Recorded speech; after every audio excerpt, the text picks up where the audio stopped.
Nixon himself suggested that maybe an impeachment proceeding should be considered because of the judge's rulings in this case. And so he had to go to trial again in New York in an atmosphere in which, it seems to me,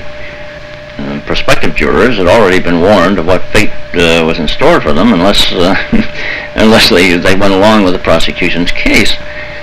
I think that this was one of the serious elements in the thing. And then you had the kind of press coverage, especially of the second trial. Victor Lasky, who was on our paper at the time, had prepared a book called Seeds of Treason, which adopted completely Whittaker Chambers' story and held that Hiss was, in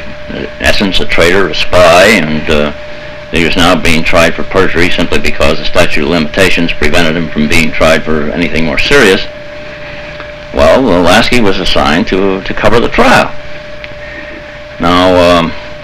Norton Mockridge, who was the rewrite man on the World Telegram at the time, almost went out of his mind because Lasky got so excited at any evidence that would tend to be detrimental to Hiss that he would come screaming, shouting on the phone, "They've got him now! They've hung him now!" You decide, when you look at the evidence, as I had looked at it, and you decide that in your mind that this is a bad case, that this is a case that's made up, then it leads you by logical extension to a certain number of other beliefs which you also have to hold, and that is that whether the FBI and the Justice Department had any hand in manufacturing the evidence, certainly with their skills,